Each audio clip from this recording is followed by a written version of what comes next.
आदिम तीर्थंकर प्रभु आदिनाथ मुनिनाथ, आदि व्याधि अघमग मिटे तुम पद में मम मात। चरण शरण है आपके तारण तरण जियाज, भवदधि तट तट ले चलो करुणा कर जिन राज। बोलिए मंडी भामर के अधिकारी बड़े बाबा आदिम तीर्थंकर आदिनाथ भगवान की। मूनलाइट 1008 श्री चंदा प्रभु भगवान की। परम उपकारी संत शिरोमणि आचार्य गुरुवर विद्यासागर जी महामुनिराज की। परम पूज्य मुनि श्री 108 दुर्लभ सागर जी महाराज की। पूज्य मुनि श्री 108 निरंजन सागर जी महाराज की। बोलिए परम पूज्य मुनि श्री 108 संधान सागर जी महाराज की। नमोस्तु महर्षि। बात चल रही है ब्रह्मचर्य प्रतिमा की। 7वीं प्रतिमा ब्रह्मचर्य प्रतिमा होती है। कल अपन ने समझा कि मात्र सफेद वस्त्र पहन लिए और कमंडल हाथ में ले लिया, उतने मात्र से काम नहीं चलेगा। अपने भीतरी परिणामों को भी टटोलना होगा और साथ में ही जो ब्रह्मचारी के कार्य बताए आगम में, उनके अनुसार ही हमें अपने आप को रखना होगा। एक संविधान बनाया है, जैसे भारतीय न्यायालय द्वारा एक संविधान बनाया, उसके अकॉर्डिंग चलने वाले लोगों को नागरिक कहा जाता है। जो उसके अनुसार नहीं चल रहा है तो वो नागरिक की संज्ञा नहीं पा पाता है। उसी प्रकार से हमारे आचार्यों ने, ऋषि मुनियों संतों ने एक श्रावक की भी एक कैटेगरी के अंदर में उसको एक आचार नियमावली बना दी। उस नियमावली के अनुसार ही वह अपने अनुसार यद्वा तद्वा नहीं चल सकता है। ये भगवान महावीर स्वामी के दिए हुए व्रत हैं, ऐसे नहीं है। भगवान महावीर स्वामी ने जो मार्ग बताया है वही आज तक चलता आ रहा है और आगे भी चलेगा। ब्रह्मणि आत्मनि चरति इति ब्रह्मचारी, जो अपनी आत्मा में रमण करे, वह जो ब्रह्म में रमण करे वह कहलाता है ब्रह्मचारी, है ना। वह अपनी आत्मा को हमेशा केंद्र बिंदु में बनाकर रखता है। कार्य और अन्य सब करेगा, लेकिन अपनी आत्म दृष्टि को कभी भी ओझल नहीं होने देगा। कल आचार्य समंतभद्र स्वामी ने एक कारिका के माध्यम से हमें 5 बातें बताई कि इस शरीर से हमें स्नेह न हो, इस शरीर के प्रति हम कैसी दृष्टि रखें जिससे कि हम अपने व्रतों को दृढ़ता से पालन कर सकें। केवल मात्र स्पर्शन इंद्रिय का त्याग कर देना मात्र ब्रह्मचारी नहीं है। उन्होंने बताया कि यह शरीर मल बीजम मल योनि गलन मलम, मतलब मल का बीज है, मल योनि स्थान है, मल ही झरता रहता है, दुर्गंध युक्त है। और 5वां बताया था यह ग्लानि कारक है, ग्लानि कारक है, हमेशा इससे इसी का स्राव होता रहता है। ऐसा जब मानेंगे किए हुए दोषों को याद करने से नींद भट जाती है। जो अपन दोष किए ना, उन दोषों को जब याद करते हैं तो नींद भट जाती है। इस शरीर से जब हम प्रीति छोड़ देते हैं तब हमारे व्रतों का दृढ़ता से पालन होता है, तब हमारे व्रतों का दृढ़ता से पालन होता है। 4 बिंदु कल हमने और बताए थे कि स्वस्थ मानसिकता, बताओ लखपति जी, स्वस्थ मानसिकता होनी चाहिए, आत्मनियंत्रण होना चाहिए, इंद्रिय संयम होना चाहिए और सत्संगति का पालन करेंगे तभी हम इस ब्रह्मचर्य व्रत प्रतिमा का पालन कर पाएंगे और अन्य व्रतों का पालन भी हम तभी कर सकते हैं। जब तक हमारी मानसिकता स्वस्थ नहीं है, मानसिकता में विकार है, तब तक जैसे कल उदाहरण दिया था कि बादल होते हैं तो हम जो स्वच्छ आसमान, जो निर्मल आसमान है उसको नहीं देख पाते। आसमान को तभी स्वच्छता का अनुभव तभी कर पाते हैं जब बादल छट जाते हैं। पानी में प्रतिबिंब तभी देख पाते हैं जब उसमें तरंगे उत्पन्न न हो। इसी प्रकार से हम भी आत्मा का दर्शन तभी कर पाते हैं जब उसमें निर्विकारता हो, उसमें निर्मलता हो, निर्विकारता हो, बालकवत हमारा मन हो, तभी हम आगे बढ़ पाते हैं। होता क्या है कि हम पांचों इंद्रियों को वश में करने के लिए तो रहते हैं, लेकिन जो उनके पिताजी है ना, उनको वश में नहीं कर पाते हैं। और वो कौन है? उनके पिताजी कौन है? मन है। उस मन को एक संस्मरण याद आ रहा है। अमरकंटक में जब आचार्य श्री जी विराजमान थे तो कल्याण बाबा अपने कुछ साथियों के साथ में आते हैं और वहां पर वो उनसे पूछते हैं, गुरु जी से, आचार्य श्री से, कि आचार्य श्री जी बाकी सब तो ठीक है, लेकिन आप अपनी इंद्रियों को कैसे काबू में कर लेते हैं? आप अपनी इंद्रियों को कैसे काबू में कर लेते हैं? आचार्य श्री जी ने तुरंत उत्तर दिया, इंद्रियों का काम इंद्रियों से करो, इंद्रियों का काम इंद्रियों से करो। आचार्य श्री जी वही तो करते हैं हम, इंद्रियों का काम इंद्रियों से। आंख से ही देखते हो ना, आप लोगों से पूछ रहा हूं, आप काय से देखते हो? है ना? सुनते काय से हैं और चटते काय से हैं? रसना इंद्रिय, स्पर्शन इंद्रिय, स्पर्श इंद्रिय से करते हैं आप, और सूंघते काय से हैं? घ्राण इंद्रिय से। पांचों इंद्रियों के विषय हो गए हैं, तो इंद्रियों का काम आप इंद्रियों से कर रहे हैं, सही है? बोलो क्यों? इंद्रियों का काम इंद्रियों से नहीं कर रहे, उसमें मन को लगा देते हैं, और जैसे ही मन को लगाया बस आपका बंद शुरू हो गया, आप नीचे गिरना शुरू हो गए, आप अब ब्रह्म में लीन हो जाएंगे। मन को जोड़ देते हैं हम। आप देखिए, दो शब्द हैं, एक है दिखना और एक है देखना, ठीक है ना? बुद्ध के समय की घटना है। बुद्ध के आश्रम में एक आम्रपाली नाम की एक नगर वधू थी, बहुत सुंदर, अतिशय सुंदर, लेकिन वैराग्य हो गया और वह बुद्ध के चरणों में आती है, मुझे भी आप दीक्षित कर दीजिए। उसको भिक्षुणी बना दिया, नगर वधू थी जबकि। लेकिन जीवन के किसी भी पल में वैराग्य उपज सकता है और हर व्यक्ति सुधरने का अवसर सबको प्राप्त होता है। बुद्ध ने उसको भिक्षुणी बना दिया। अब भिक्षुणी बना के और अनेक जो भिक्षुणियां थी उनके साथ में रख दिया।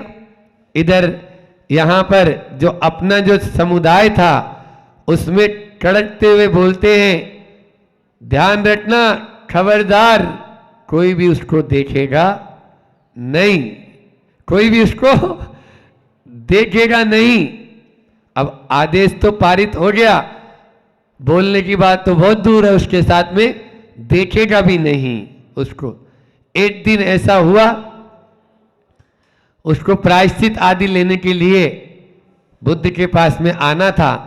आदेश तो पहले से ही था कि कोई भी उसको देखेगा नहीं।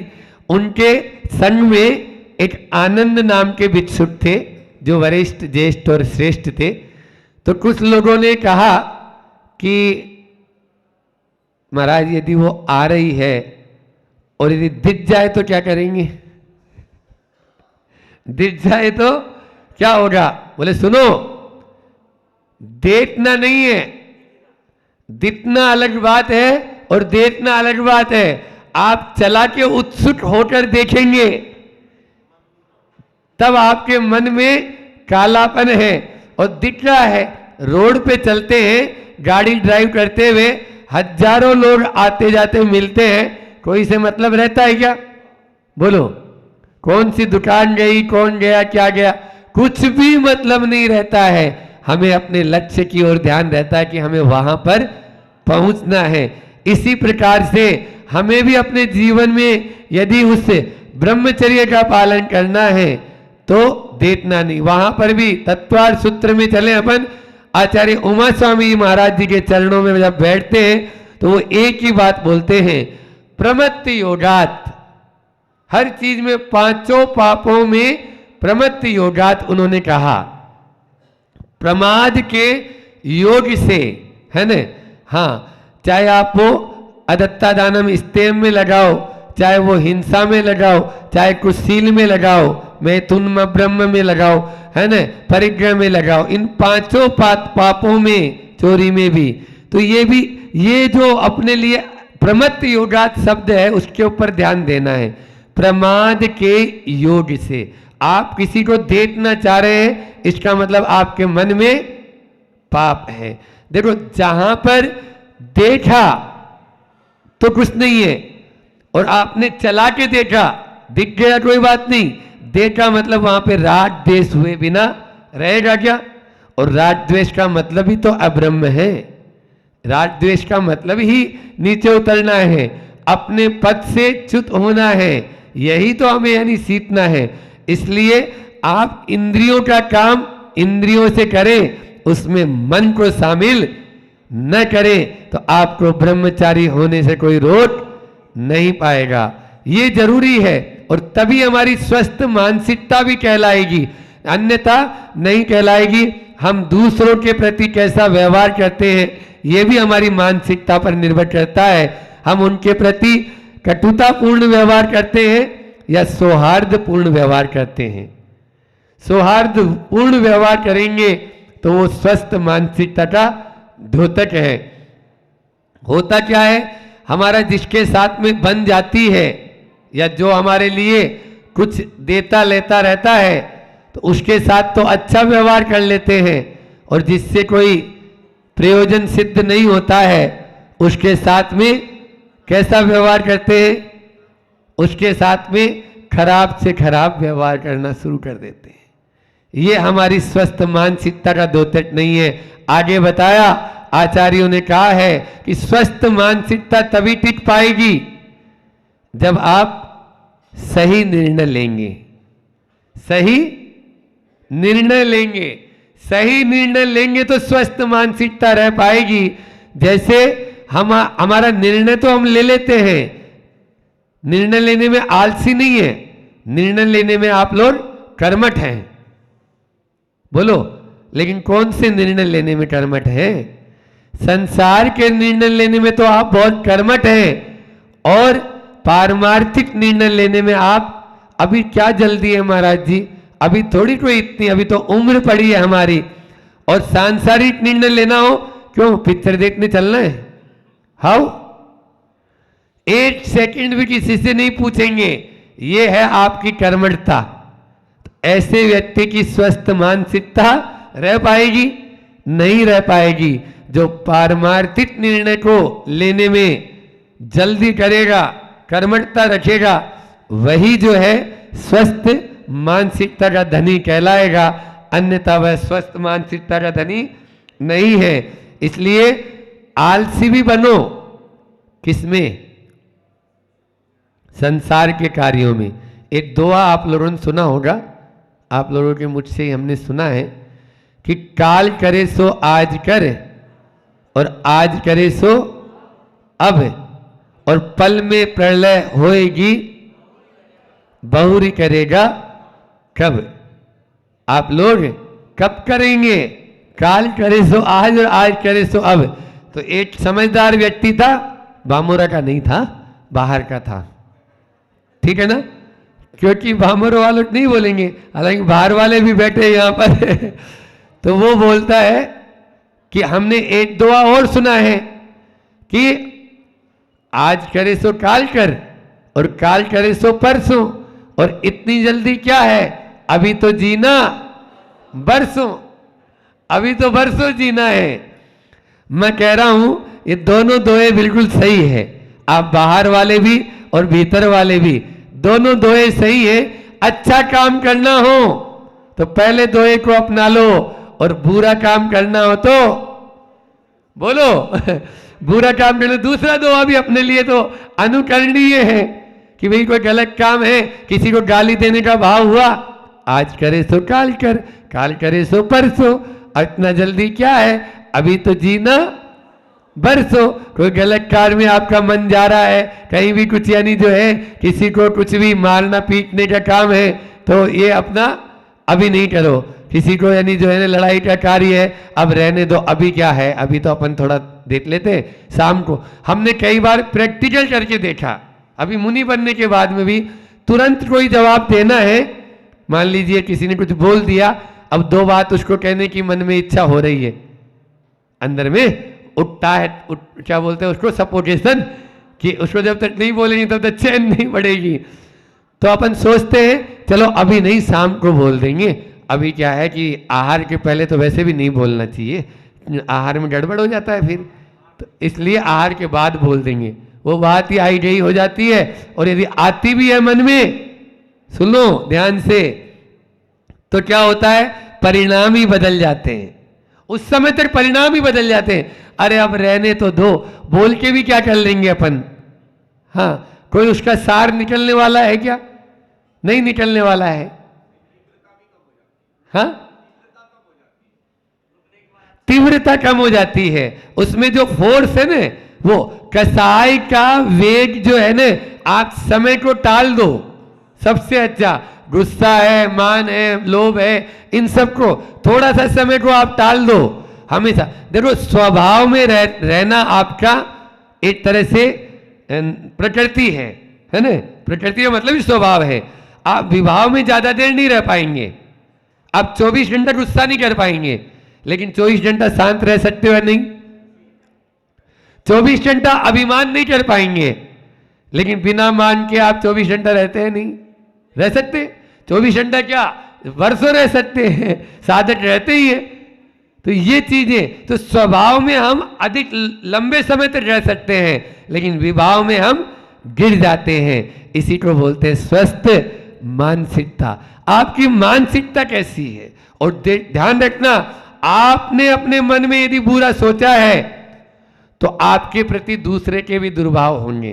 क्षमा सागर जी का एक प्रसंग याद आ रहा है कि क्षमा सागर जी महाराज जी जब गृहस्थ अवस्था में थे, तो वो जब सब्जी लेने जाते थे, उनकी जिम्मेदारी में थी, तो वो मोल भाव नहीं करते थे, मोल भाव नहीं करते थे, और जितना उसने मांगा उतना दिया और आ गए।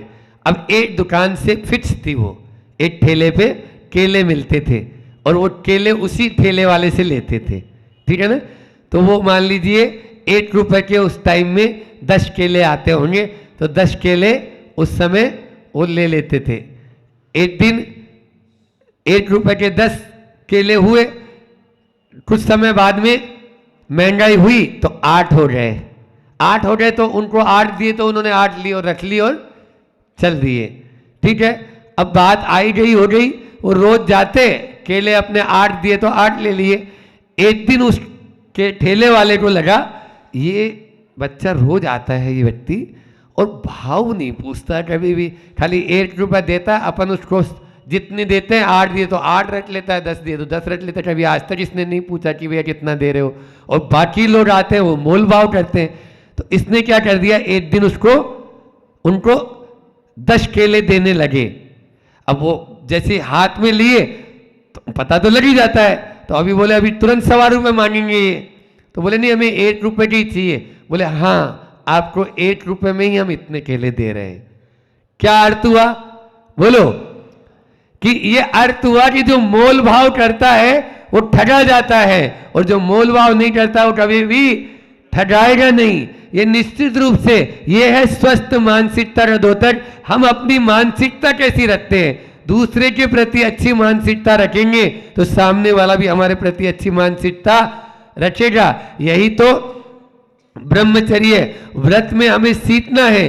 ब्रह्मचर्य का मतलब है कि हमें केवल मात्र एक इंद्रिय से, मतलब अभी मैं बार बार बोल रहा हूं कि केवल स्पर्शन इंद्रिय मात्र से यानी त्याग कर दिया, या हमने ब्याह शादी नहीं की, तो यही केवल ब्रह्मचर्य नहीं है। अन्य भी क्या देखना है आपको, क्या सुनना है, ये बहुत जरूरी है आज वर्तमान परिप्रेक्ष्य में कि आपको क्या देखना है और क्या सुनना है। 24 घंटे आप मोबाइल के माध्यम से या टेलीविजन के माध्यम से यदि गलत चीज देखेंगे तो कभी आपका ब्रह्मचर्य सुरक्षित रहेगा? नहीं रहेगा। और उसमें क्या आ रहा है, वही आ रहा है।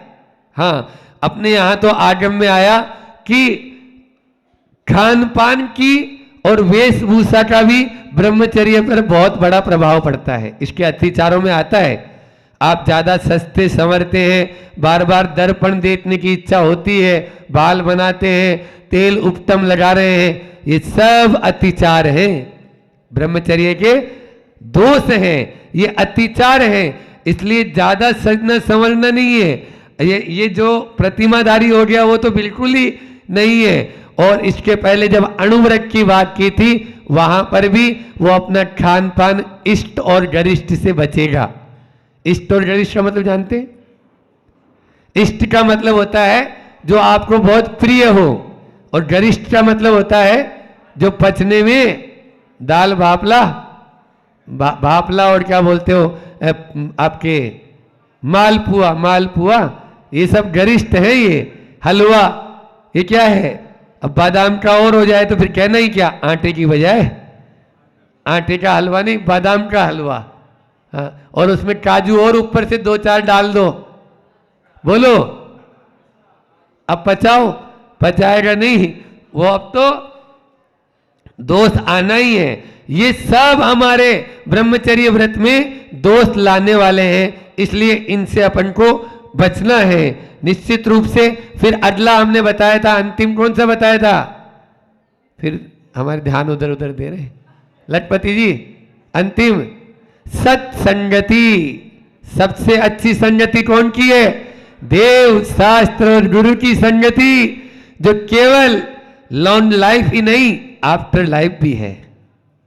केवल लॉन्ग लाइफ नहीं, जीवन पर्यंत तक नहीं, आफ्टर लाइफ भी है। लाइफ के बाद, जीवन के बाद भी यह संगति आपके लिए रंग लाने वाली है। जैसी संगत वैसी रंगत।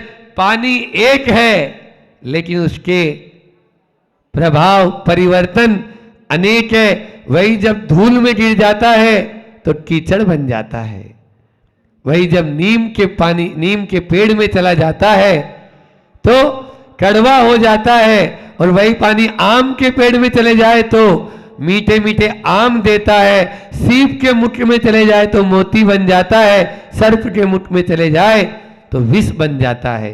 पानी एक है, रूप अनेक है। प्रभाव किसका है? संगति का।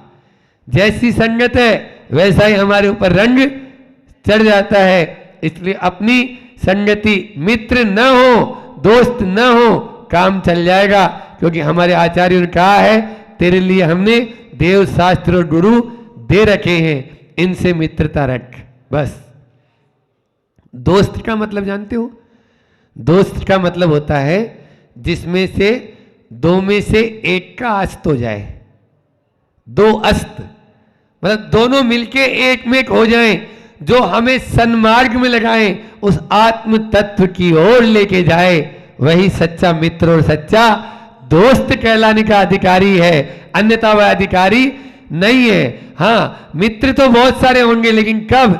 जब आपके पास में अच्छा है। देखो कैसे लेके जाते हैं। इसी रत्नचंद्र श्रावकाचार्य का याद आ गया। स्तुतिकरण जब अंग में आचार्य वारिसेन और पुष्पडाल, इनको याद किया है ना।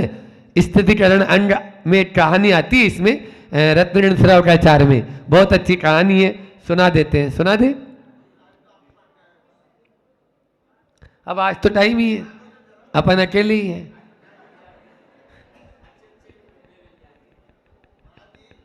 तो रत्नचंद्रावकाचार्य की यह पुष्प डाल और वारिसेन की कथा आप लोगों ने पहले सुनी होगी, सुनिए। हाँ, किस तरह से, देखो हम शॉर्ट में सुना देते हैं कि वारिसेन जो थे वो भी मुनि महाराज बन गए और पुष्प डाल ने भी दीक्षा ले ली, अपने घर का त्याग कर कर। दोनों 12 साल हो गए, दोनों तपस्या कर रहे हैं। एक बार 12 साल के भीतर भीतर ऐसा लगा वारिसेन को कि पुष्प डाल का मन जो है ना, उस साधना में कम लगता है। कोई न कोई दाल में काला है, कोई न कोई दाल में काला है। अरे दाल काला, दाल में काला नहीं, दाल ही काली है। अभी वर्तमान में तो पूरी दाल ही काली नजर आ रही है, लेकिन वहां पर दाल में काला था। उसने कहा ऐसा करते हैं, अपन लोग अपने गृह नगर में चलते हैं, उधर चर्या का पालन भी हो जाएगा। बस वो तो चाह ही रहा था, क्योंकि बार बार उसके मन में यही आता था कि मेरी पत्नी कैसी होगी, वो अकेली रहती है, कैसे अपना गुजारा कर रही होगी, कैसे वो यानी जो है ना अपना जीवन यापन कर रही होगी, ये उसके मन में खटक रहा था। और जब वारिसेन ने कह दिया अपन अपने गृह नगर चलते, अब क्या है, एक बार देख भी लूंगा उसको कैसी है वो, है ना। मेरे छोड़ने आज 12 साल हो गए, उसको नहीं देख पाए। अब आ गए दोनों, उसके घर तो बाद में जाना था, पहले अपने घर पहुंच गए वारिसेन, और दरवाजे के ऊपर ही बोला कि दरवाजा खोलो। मां ने बेटे की आवाज सुनी, मेरा बेटा यहां कैसे? लेकिन मां को पूरा विश्वास था, दूध उसी ने पिलाया था, दूध उसी मां ने पिलाया था, मेरे बेटे में कोई खोट नहीं हो सकता। वो मुनि महाराज बना है, निश्चित रूप से कोई न कोई बात होगी। तुरंत समझ गई, भाग गई। 2 आसन लगाए, एक सोने का और एक लकड़ी का। सोने का आसन, उस जमाने में खूब गमी तो थी नहीं, तो सोने का आसन था। सोने का मतलब सोने वाला नहीं, हाँ, सोने का मतलब गोल्डन, तो गोल्डन। अब वारिसेन जाके, बड़े तो थे ही, तुरंत अपने लकड़ी के फलक पर बैठ गए। इधर दूसरा आसन जो था उस पे जाके बैठ गए। कौन? पुष्प डाल। समझ में आ गया मां को भी, मेरे बेटे में कोई खोट नहीं है। कोई बात नहीं, अभी तो इतना ही नहीं हुआ। मां से बोलता है, मां मेरी जो 32 रानियां हैं उनको अच्छे से अच्छे सजा के संवार के मेरे सामने लेके आओ। महाराज जी है, लेके आओ। अब मां गई अंदर रनवास में, और वहां पे रनवास में सब रानियों को तुरंत कहा जल्दी तैयार हो, दर्शन करने चलना है।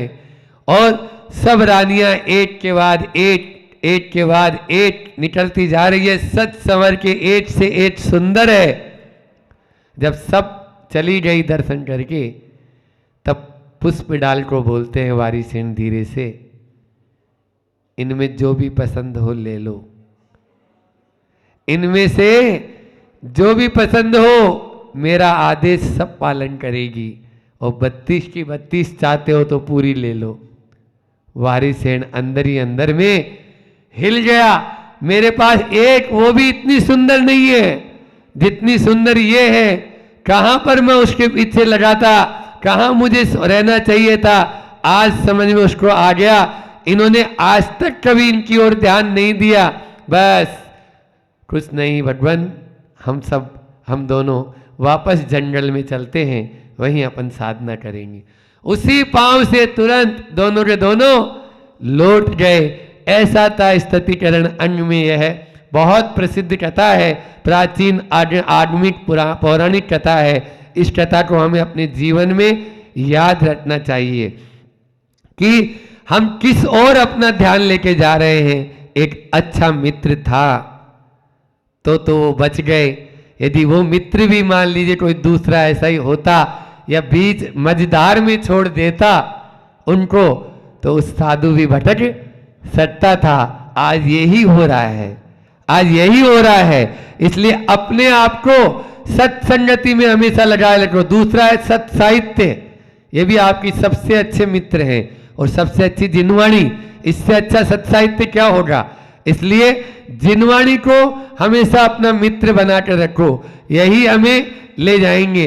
तो निर्विकार होने के लिए, निर्मलता लाने के लिए हमने बहुत सारी बातें आपको बता दी। ब्रह्मचर्य व्रत के साथ साथ में जब तक हमारे भीतर में निर्विकारता नहीं आएगी, निर्मलता नहीं आएगी, तब तक हम इस प्रतिमा का पालन करना तो दूर, व्रत का भी पालन नहीं कर सकेंगे।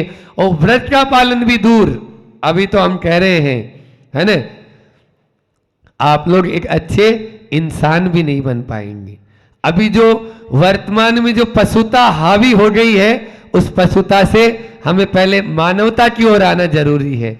पशु पक्षी फिर भी अपने समय का ध्यान रखते हैं, किस समय उनको किस व्रत का कैसे पालन करना है, वो फिर भी प्रकृति के साथ चलते हैं। लेकिन आज का इंसान प्रकृति के बिल्कुल विरुद्ध हो चुका है।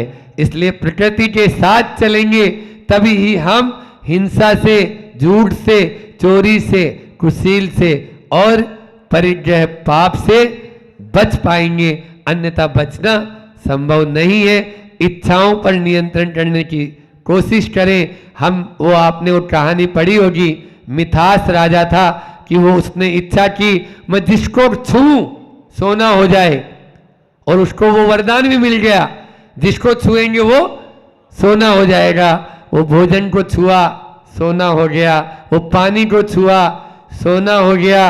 वो अपनी बेटी को छुआ, तब उसके दिमाग ठनक गया, खा लो सोना, सोने वालों बोलो, सोने चांदी वालों सुन लो, बात कहूं मैं खरी खरी, हाँ जैन धर्म के हीरे मोती। यही है ना, भजन में तो यही गाते हो। तो सुनो अब सोने वालों, हर चीज सोने सोने सोने, तो खा लो ना, अब रोटी भी तो सोने की है। नहीं खा सकता। तब उसने फिर से उस देवता को याद किया, भगवान अपना वरदान वापस ले लो, क्योंकि मेरी प्यास पानी से बुझ जाती है, मेरी भूख रोटी से मिट जाती है। आपके सोने चांदी से मुझे कोई सरोकार नहीं है। ये अपने जीवन में उतारना होगा, ये अपने जीवन में लाना होगा, फिर आपको निर्विकारता और निर्मलता देखो कैसी आती है। इसलिए अपन को निर्विकार और निर्विकारता का पालन करना है, तो निश्चित रूप से यह अपनी इच्छाओं को नियंत्रण करना होगा, अपनी जो है स्वस्थ मानसिकता रखना होगा, इंद्रिय संयम रखना होगा और आत्मनियंत्रण। एक बात और बता दे, अभी कोरोना काल चल रहा है, ठीक है ना, हमारे यहाँ शासन और प्रशासन इसकी बात नहीं कही। जैन धर्म में शासन और प्रशासन की बात नहीं कही, अनुशासन की बात कही, अनुशासन की बात कही, और एक कदम आगे बढ़कर आत्मानुशासन की बात कही। यहां पर किसी डंडे के जोर से किसी को मास्क पहनाना या 2 गज दूरी की रखने की जरूरत नहीं है, डंडे की चोट पर नहीं। यहां पे तो वो स्वयं बोलते हैं एक दूसरे से दूरी बना के बैठना चाहिए, एक दूसरे से दूरी बनाकर बात करना चाहिए, क्योंकि हमारे द्वारा किसी दूसरे जीव का घात ना हो, हमारे द्वारा किसी दूसरे जीव को बाधा प्राप्त ना हो। ये हमारे धर्म में पहले से ही लिखा हुआ है। इसलिए आत्मानुसार, आत्म नियंत्रण की बात करने के पहले आप आत्मानुशासन की बात करें, और आत्मानुशासन बात करने के पहले अनुशासन की बात करें। अनुशासन आ जाएगा तो किसी भी राष्ट्र में, भारत में ही नहीं, शासन और प्रशासन की जरूरत नहीं पड़ेगी। अन्यथा शासन और प्रशासन कितना ही जोड़ लगा लो, कितना ही जोड़ लगा लो। अब देख लो, वो खुद बोल रहे हैं कि नहीं भैया तुम तो दुकान भी खोलो, सब करो, अब हम क्या कर लें, हम कुछ नहीं कर सकते। आप जितना जितना अपना स्वयं का बचाव करेंगे, उतने उतने ही आप स्वस्थ और अच्छे रह पाएंगे। आचार्य श्री जी ने पद्यानुवाद इन पंक्तियों के माध्यम से किया है। मल का कारण बीज रहा है, मल का मल झरवाता है, असुचि धाम दुर्गंध रहा है तथा घृणा करवाता है। डॉक्टर लोग भी बैठे हैं यहाँ पर, तो इस शरीर की क्या परिणति होती है वो देख ले, है न। स्वस्थता तो हम करें, लेकिन स्वस्थता के साथ में उस व्यक्ति को ये पाठ भी पढ़ा दें कि ये शरीर तुम कितनी दवाई खा ले और तुम कितना ही इसको उपटन लगा ले, तेल क्रीम पाउडर लगा ले, लेकिन इसको जब जाना होगा तो मणि मंत्र तंत्र बहु होई, मरते बचाने मरते न बचावे को भी। तो ऐसा ही है कि अशुचि धाम दुर्गंध रहा है तथा घृणा करवाता है।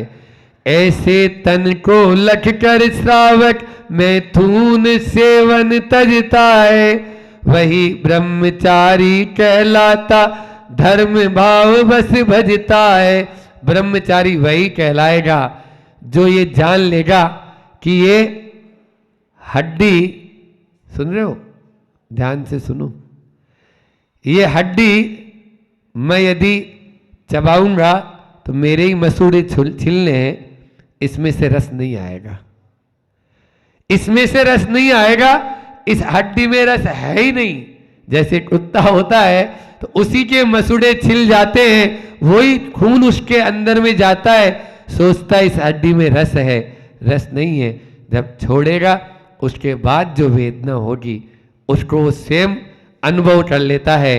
वो तो जानवर है, हम इंसान हैं, समझदार हैं, इसलिए अपने आप को समझें, तभी जाकर इस ब्रह्मचर्य व्रत की प्रतिमा का हम आगे निर्वाह कर सकते हैं निश्चित रूप से। और जब आगे बढ़ेंगे तो कल मैंने बताया था 18,000 शील व्रतों का पालन मुनि महाराज जी करते हैं। जब केवली भगवान हो जाते हैं उनके पूर्ण रूप से 18,000 शील का पालन हो पाता है। अभी हम भी उसी मार्ग में धीरे धीरे धीरे धीरे आगे बढ़ रहे हैं, इतना ही रखते हैं। बोलिए अहिंसा परमो धर्म की।